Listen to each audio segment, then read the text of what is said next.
Bienvenidos a La Verdad del Evangelio con Andrew Wommack, un ministerio de enseñanza que se enfoca en el amor incondicional de Dios y su gracia. Me encanta, he aprendido mucho de él. Que continúe, porque lo que está haciendo una diferencia en todo el mundo. Son prácticas, son directas y son fáciles de entender. Y ahora con ustedes, Andrew.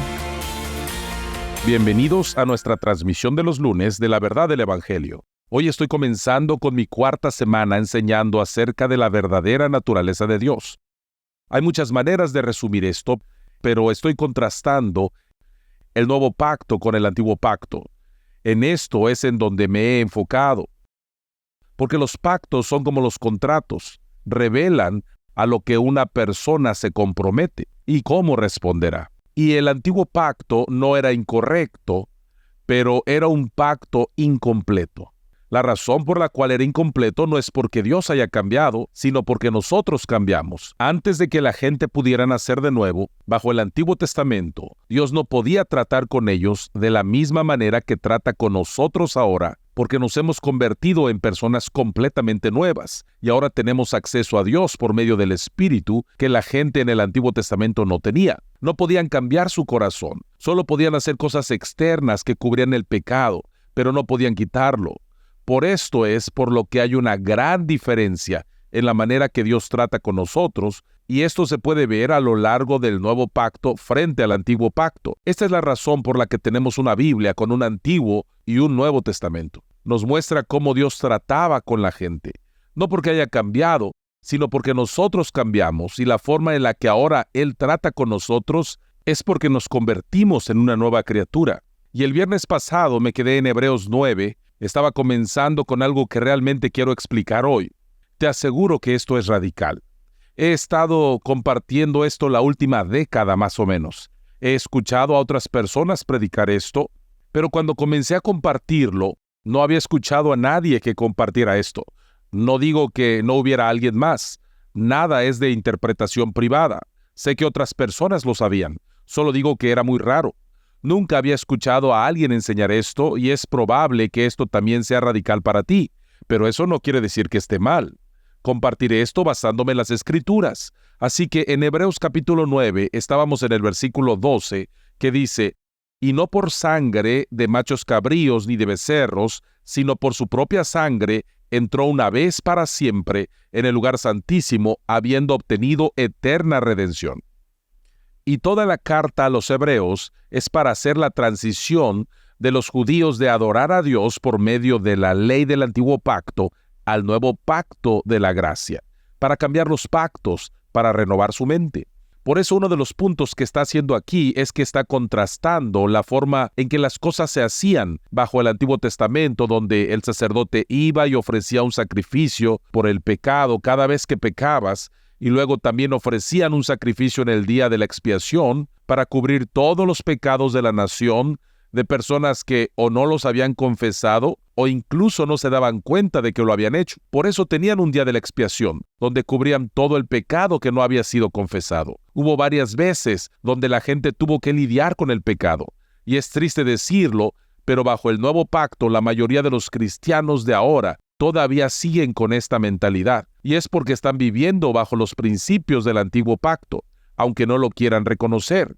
Se dirigen al mismo destino, van por el mismo camino, solo que cambiaron de vehículo. Ya no usan ciertas vestiduras que tenían que usar, cosas así, días de fiestas y todos los sacrificios de animales, pero todavía siguen con la misma mentalidad y creen que cada vez que pecan, tienen que confesar ese pecado y cubrirlo con la sangre para poder relacionarse con Dios. Aquí dice que Jesús entró una vez en el lugar santísimo y obtuvo eterna redención para nosotros. Una sola vez. Lo dice 4 o 5 veces aquí mismo en el capítulo 9, contrastando la forma en la que se hacía. En el Antiguo Testamento se hacían ofrendas constantes cada vez que alguien pecaba, pero en el Nuevo Testamento solo una vez Jesús se ofreció para perdonarnos de todo pecado. Nota que dice que obtuvo eterna redención para nosotros. De nuevo, ya mencioné esto antes, pero algunas denominaciones creen que cada vez que pecas, pierdes tu salvación y tienes que nacer de nuevo otra vez. Tienes que venir al Señor y pasar por todo este proceso de salvación. Si llegaras a morir con un pecado que no pudiste confesar, irías al infierno. Otras personas creen que hay consecuencias menores, pero es el mismo principio. Que bueno, no pierdes tu salvación, pero pierdes los beneficios de tu salvación. Dios no tendrá comunión contigo, te quitará su gozo, no te usará, no contestará tu oración si hay un pecado que no confesaste. Aquí está diciendo que Él trató con el pecado una vez. Entró una vez y obtuvo eterna redención. No redención hasta la próxima vez que peques, sino eterna redención. ¿Qué parte de eterna no entendemos? Aquí está diciendo que cuando naces de nuevo, Dios te perdona de todo pecado, pasados, presentes y aún los futuros, pecados que aún no has cometido. Algunas personas tendrán dificultad para entender esto. Algunas personas dirán, ¿cómo? ¿Qué estás diciendo? ¿Estás diciendo que mis pecados son perdonados incluso antes de que pida perdón? Bueno, una vez que naces de nuevo, Dios perdona todos tus pecados, pasados, presentes y aún los que no has cometido. Ahora bien, esto depende de que recibas la salvación. Cuando recibes tu salvación, no solo tus pecados del pasado son perdonados, sino que también los pecados que aún no has cometido son perdonados. Y puede que alguien piense, ¿cómo puede Dios perdonar un pecado antes de que yo lo cometa? Bueno, mejor ora para que sí lo haga, porque Él murió una sola vez por tus pecados y los míos hace 2000 años. Y hace 2000 años, todos los pecados que tú y yo hemos cometido estaban en el futuro. Si Dios no puede perdonar un pecado antes de que lo cometas, entonces tú y yo no podríamos nacer de nuevo, porque Él no murió una segunda vez. En Hebreos capítulo 6, dice que es imposible que Jesús muera otra vez. Él hizo un solo sacrificio por los pecados para siempre. Así que, de nuevo, vaya, necesitas escribir esto e ir a buscarlo, porque sé que esto es opuesto a lo que la mayoría de las enseñanzas religiosas dicen, pero estoy diciendo esto de la Biblia. En el versículo 12, y no por sangre de machos cabríos ni de becerros, sino por su propia sangre, la de Jesús, entró una vez para siempre en el lugar santísimo, habiendo obtenido eterna redención. Aquí está hablando a donde estaba el arca del pacto, la presencia misma de Dios. Él pasó el velo, este velo era su carne, y cuando su carne murió, el velo se rasgó en dos, su carne se rasgó en dos, y ahora tenemos acceso directo a Dios por medio de una sola vez que Jesús se sacrificó por nosotros y nos dio eterna redención. Si las palabras significan algo, y lo hacen, entonces esto debería transformar tu relación con Dios.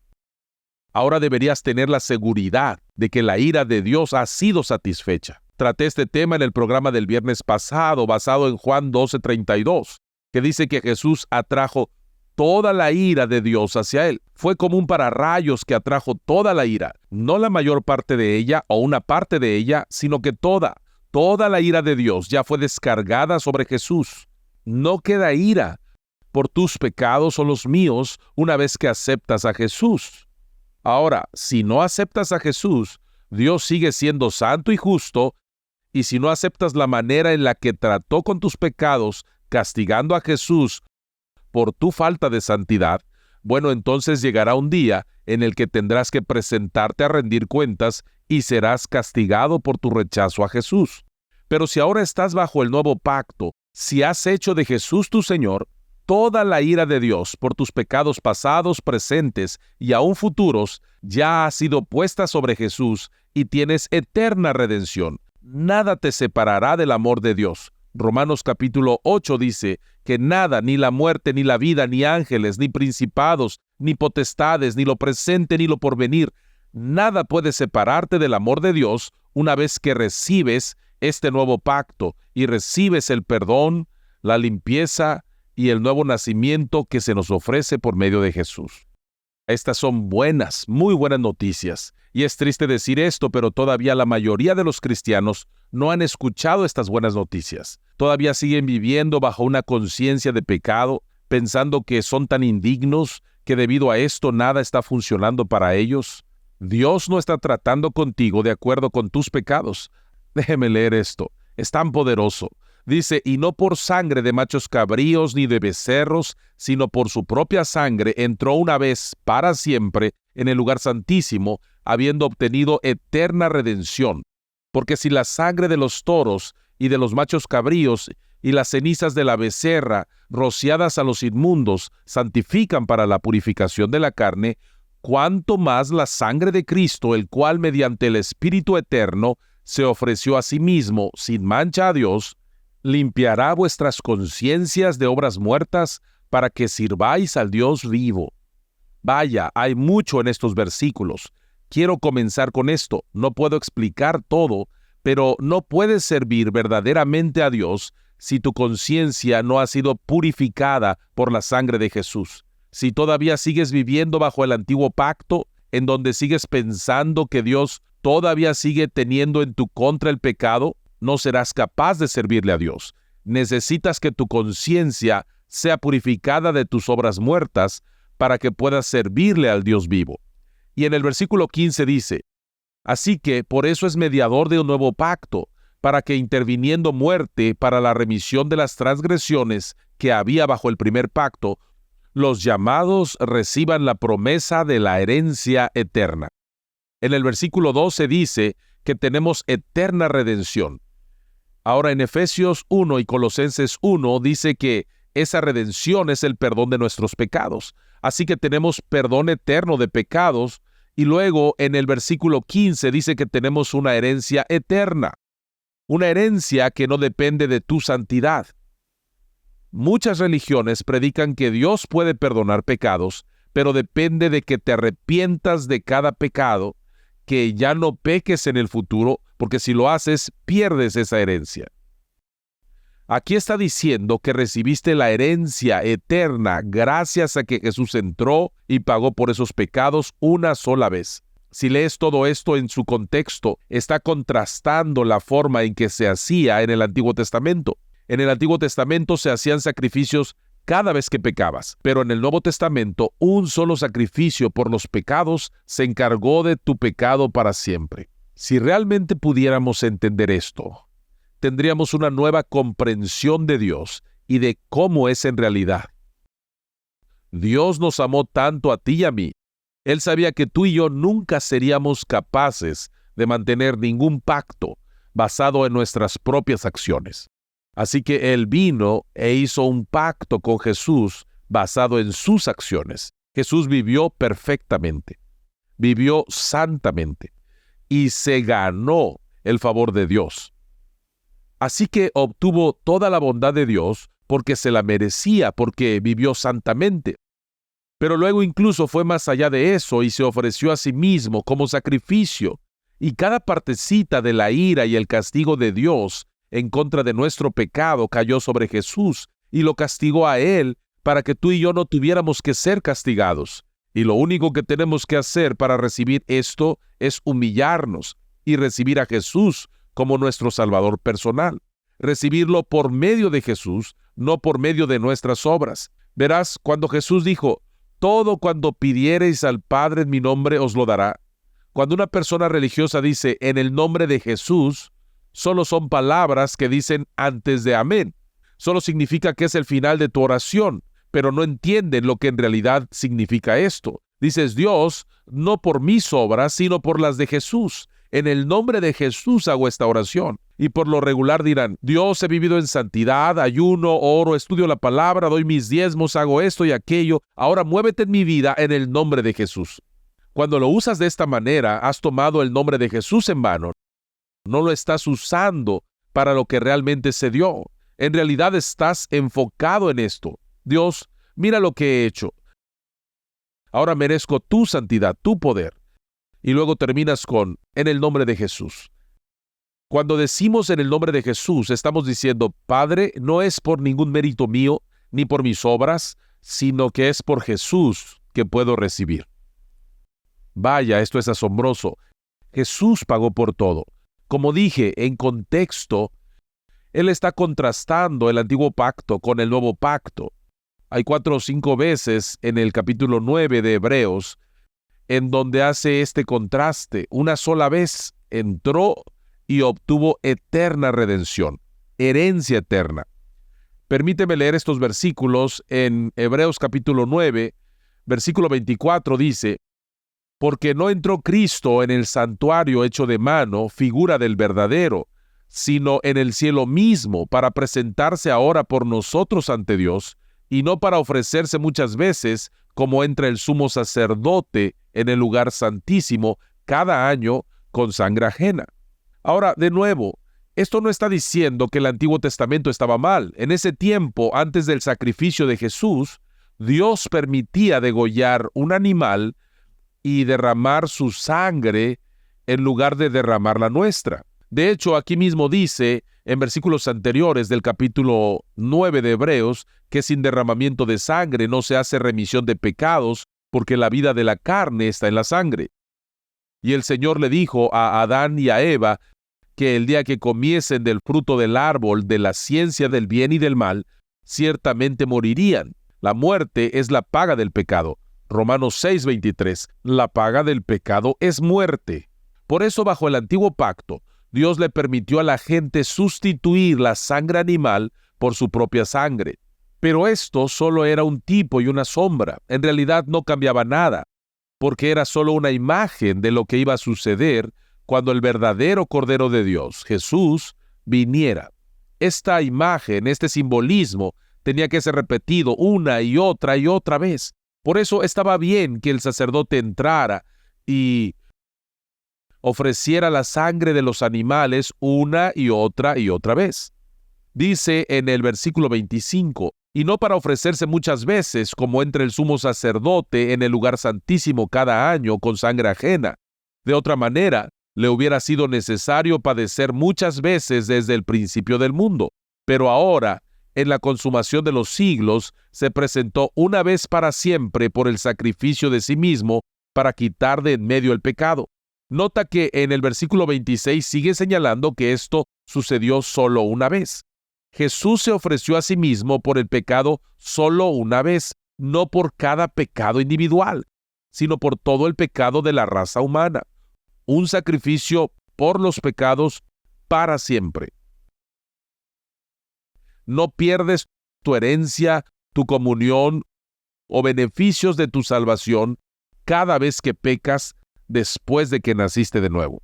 Ahora, antes de nacer de nuevo, todavía no habías sido limpiado de tu pecado. No tenías esos beneficios. La expiación había sido hecha, pero no la habías recibido. Pero una vez que naciste de nuevo, una vez que haces de Jesús tu Señor, Él te limpia de todos tus pecados pasados, presentes e incluso futuros. Y esto es lo que aquí se está diciendo.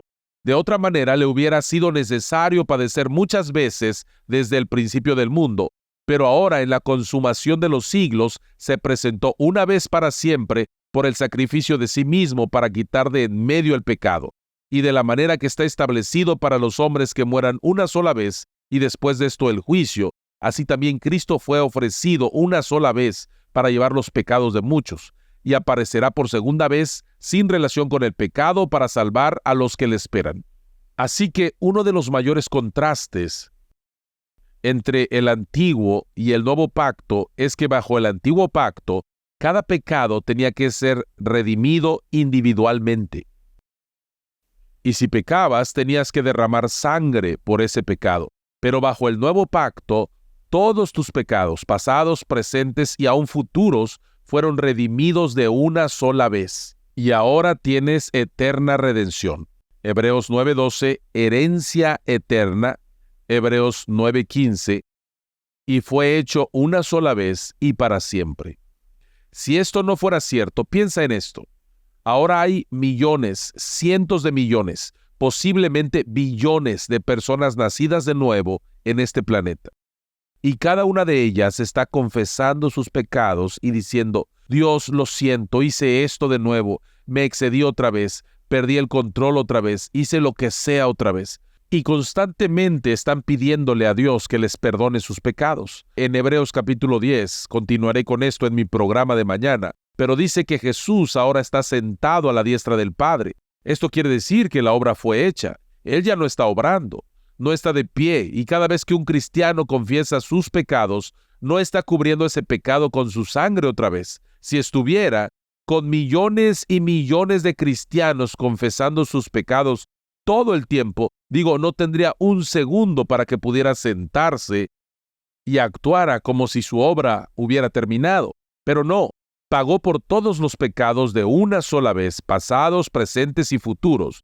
Tus pecados han sido limpiados y quitados de tu cuenta, si creíste en Jesús como tu Señor. Ahora, si aún no has aceptado a Jesús como tu Salvador, está apareciendo un número en la pantalla. Puedes llamar y recibir esta salvación. Cuando lo hagas, todos tus pecados, pasados, presentes y futuros, serán limpiados. Esto es impresionante. Así que, si ya lo recibiste, está hecho, pero no te beneficia en nada si todavía crees que cada vez que pecas, esto te separa de Dios.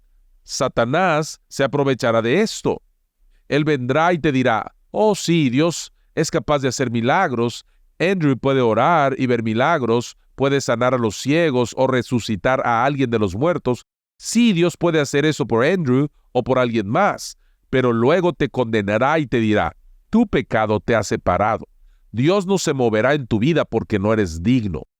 La verdad es que no eres digno en tu ser natural, pero eres digno por medio de Jesús. Tu parte que nació de nuevo, cuando recibes esto, te conviertes en la justicia de Dios. Y Él ya trató con todo tu pecado, pasado, presente y futuro. Y ahora el pecado no detendrá a Dios para relacionarse contigo, para usarte o contestar tus oraciones. Dios ya no toma en cuenta tu pecado si hiciste de Jesús tu Señor y recibes su perdón. Fuiste perdonado de todo pecado, pasado, presente e incluso los que no has cometido todavía. Vaya, esto es asombroso. Mira, se me está acabando el tiempo. Déjame ver si puedo contarte esta historia. Pero mi hermana es 9 años mayor que yo. Ella ama a Dios, pero tenía una hija que te aseguro sacaría lo peor de ti. Esta niña realmente sabía cómo sacarte de quicio. En fin, mi hermana estaba preparando la cena para su esposo. Él había invitado a un profesor de la universidad en la que enseñaba, así que estaba muy ocupada y mi sobrina estaba sacándola de quicio, así que mi hermana Joyce se enojó, se dejó llevar, golpeó a Lee y la tiró. Y cuando lo hizo, se sintió tan mal por esto que corrió arriba por las escaleras, se tiró en la cama y empezó a arrepentirse. Oh Dios, lo siento tanto. Sé que no debería hacer eso. Ella estaba pidiendo perdón y dijo: Señor, tienes que hacer algo y hablarme, porque si empiezo a llorar no saldré de mi cuarto hasta mañana y hay visitas que vienen. Tengo que bajar y cocinar. Y lo que el Señor le dijo fue esto: Joyce, cuando tenías 8 años y me pediste que entrara en tu vida, recibiste el perdón de tus pecados. Ya me encargué de esto, ya está perdonado. Ahora, esto no la liberó para que bajara y volviera a abofetear a su hija de nuevo. En lugar de eso, ella bajó y se disculpó y le dijo: lo siento, me equivoqué. Pero sí quebrantó el dominio del pecado. Esto es lo que pasa. Cuando entiendes que ya estás perdonado, no significa que vas a vivir en pecado, porque después de todo tus pecados ya están perdonados. No, te hace estar tan agradecido con Dios que rompe el dominio del pecado. Porque el pecado no se enseñoreará de vosotros, pues no estáis bajo la ley, sino bajo la gracia. Si estás bajo la ley, el pecado tendrá dominio sobre ti. Vaya, se me acabó el tiempo, pero de nuevo quiero animarte a que por favor adquieras estos materiales. La verdadera naturaleza de Dios es un libro que escribí hace 30 o 40 años. Es muy poderoso. Hay material de estudio en mi sitio web. Mi equipo hizo un breve resumen de esto. Estamos ofreciendo este libro de bolsillo como un regalo gratis para ti. Si escuchas, nuestro presentador te dará todos los detalles acerca de cómo puedes adquirir este recurso. Y por favor, llama o escribe hoy, recibe estos materiales y nos vemos de nuevo mañana en La Verdad del Evangelio. Gracias por ver nuestro programa La Verdad del Evangelio con Andrew Wommack. Esperamos que hayas sido bendecido por la enseñanza de hoy. Andrew está ofreciendo la enseñanza Introducción a la verdadera naturaleza de Dios, una introducción a la serie La verdadera naturaleza de Dios, como un regalo gratuito para ti hoy. Esta oferta está limitada a un libro de bolsillo gratuito por hogar y descarga digital gratuita para países fuera de los Estados Unidos. Me gustaría animarte a que por favor adquieras este libro de bolsillo sobre la verdadera naturaleza de Dios. La mayoría de la gente no entiende la naturaleza de Dios. Piensan que es malo, que es severo, cuando la Biblia dice que Dios es amor. Esto cambiará completamente tu relación y tu idea acerca de Él. Así que adquiere ya la verdadera naturaleza de Dios en español. Contáctanos hoy mismo para recibir tu libro de bolsillo gratuito o la descarga digital de Introducción a la verdadera naturaleza de Dios. La verdadera naturaleza de Dios también está disponible como libro, USB y álbum en DVD. Puedes recibir esta enseñanza y muchos otros recursos en español visitando nuestro sitio web en awmi.net/español o llamando al 719-635-1111. Si te encuentras fuera de los Estados Unidos, puedes solicitar estos materiales vía WhatsApp en AWM México. Esperamos escuchar de ti hoy mismo. Los asociados de Andrew están dando donaciones para ayudarlo a transmitir su nuevo programa en español a los hogares del habla hispana. Las enseñanzas de Andrew y los programas de televisión están siendo traducidos para hacer que llegue la palabra de Dios que cambia la vida en el idioma español. Si tú has sido bendecido por este ministerio, te pedimos que consideres convertirte en un asociado de Andrew Wommack Ministries en awmi.net/español. Gracias por tu generosidad y esperamos escuchar de ti hoy. En 1 Samuel capítulo 15, le ordenó a Saúl que matara a todos los hombres, mujeres, niños, bebés e incluso los animales y que aniquilara a los amalecitas. Algunas personas leen esto y piensan, vaya, Dios es severo. Sin embargo, la Biblia dice que Él es amor. Y ya lo dije antes, pero por 2000 años después de la caída de Adán y Eva, Él no reveló su verdadera ira y castigo contra el pecado. Entonces, ¿cómo conciliamos estas cosas? ¿En realidad es un Dios de gracia y misericordia o un Dios de ira? Bueno, Dios tiene ira, pero Él es amor, es santo y justo. Hubo un período de tiempo en el que tomó en cuenta los pecados de los hombres, ya te expliqué esto en Romanos 5:12, pero solo fue una medida temporal para arreglar las cosas. En realidad, si lo analizas, a lo largo de la historia humana, fue un acto de misericordia el que Dios enviara a matar a esos hombres, mujeres, niños y animales. Y algunos pueden pensar, ¿cómo es un acto de misericordia? Porque la gente del antiguo pacto no podía nacer de nuevo, no podían cambiar su naturaleza. Y una vez que se entregaban al pecado hasta el punto de ser poseídos por demonios, era imposible que se libraran de esto. Y esta gente, mira, podría entrar, como dije, en mucho más detalle sobre esto, pero esta gente se había entregado a la bestialidad. He leído algunos artículos arqueológicos, cómo es que tenían estatuas de genitales humanos, y digo, era demoníaco. Escucha, Jesús mismo dijo que justo antes de la segunda venida del Señor, los hombres serían como fue en los días de Noé. Acompáñanos en nuestra próxima transmisión en la que Andrew continuará enseñando sobre la verdadera naturaleza de Dios.